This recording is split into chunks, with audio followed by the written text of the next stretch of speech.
I'm tired of waking up in the morning and turning on the news. Tired of hearing about mass shootings. Tired of hearing about terrorist attacks. Tired of unarmed people being killed by the police. Tired of children being mistreated. Tired of people I know dying or being killed. What the hell is wrong with this world? I wish I had some answers, but I don't even have the right questions. I don't know who to ask these questions. I don't know what these questions should be. I don't know when to ask these questions. I don't know where to be to ask the questions. I don't know why to ask. Who, what, when, where, why. I just hope.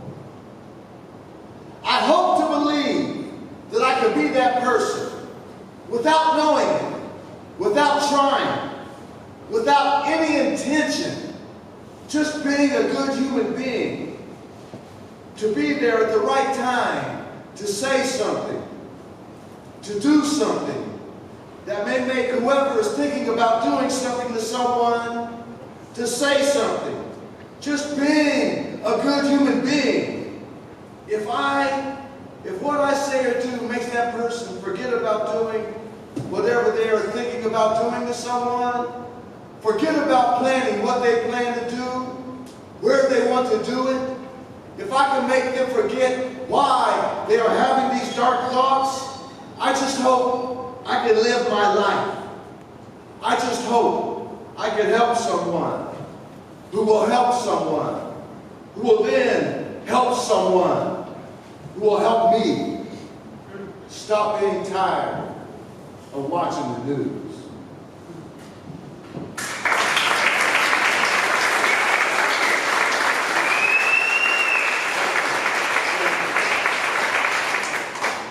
Okay, this is a poem I wrote. It was a prompt poem. I usually don't do this, but I was asked to write one with this theme, so here we go. From the shadow into the light. I've been through so many things in my life, and I just try to do what it takes to make it right. And I've dwelled in so many shadows in my years, so let me share a select few.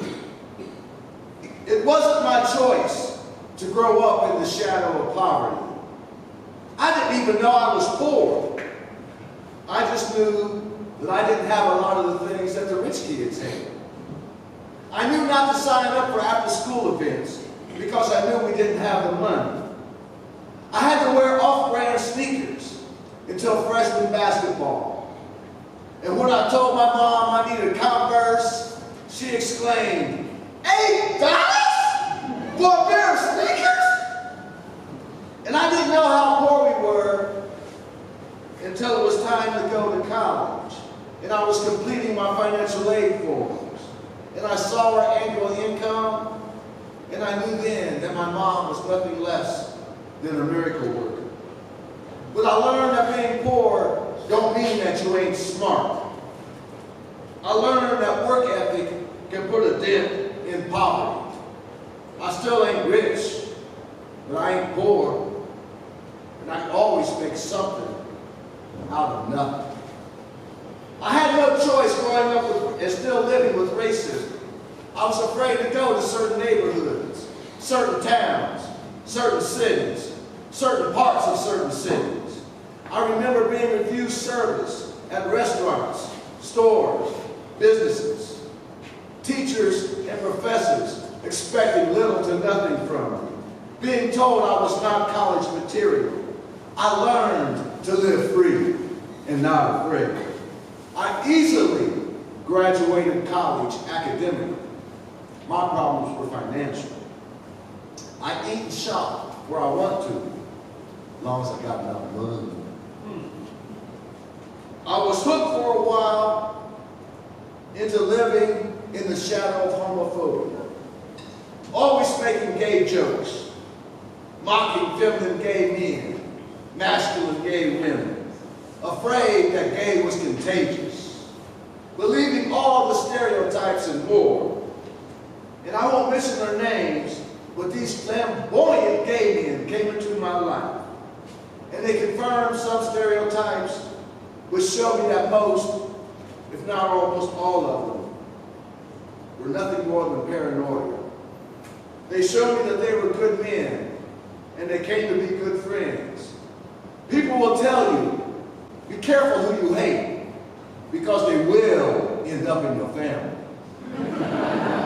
I love my gay family and friends, and I understand now from dealing with all these racial issues that you can't hate or discriminate because of a condition of birth.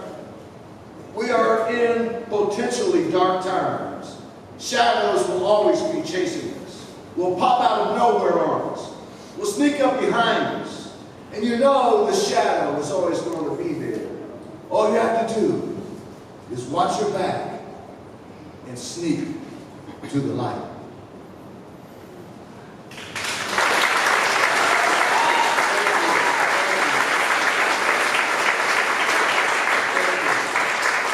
Okay, this last one, I haven't read this for years. I don't think until last night I've never read it in Yellow Springs. But I felt like I have to do this. I have to do a lot of editing. But you know, the KKK is coming for a rally in Dayton on the 26th of this month.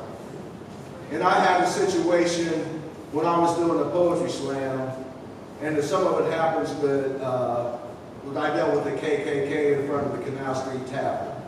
And so this is a poem called Brother. The hammer's clicking, the clock is ticking, and it's going backwards.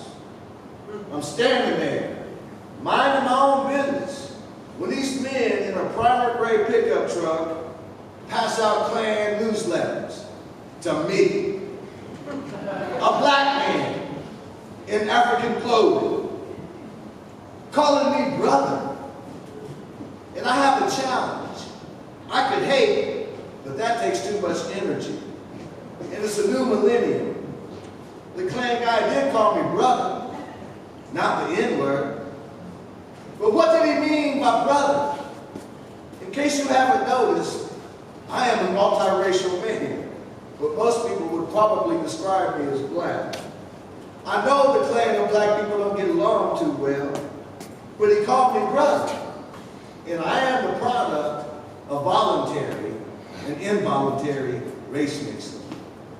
Brother, please don't insult me.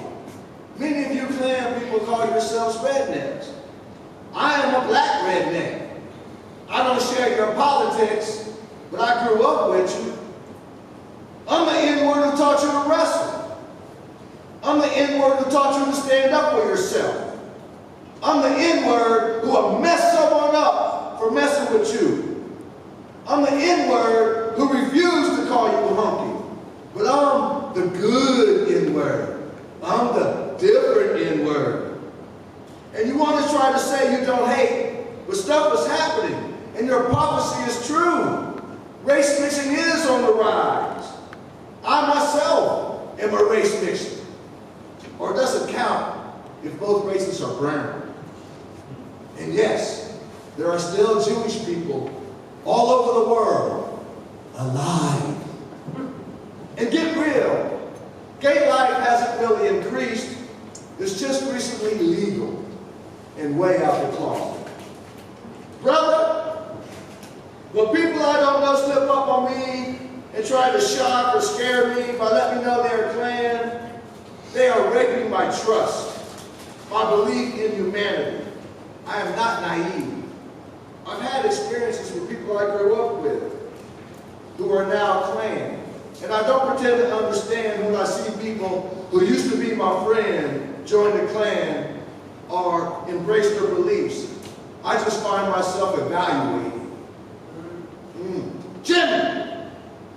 I know alcohol has you mentally gone, but still, stay away from my family and me.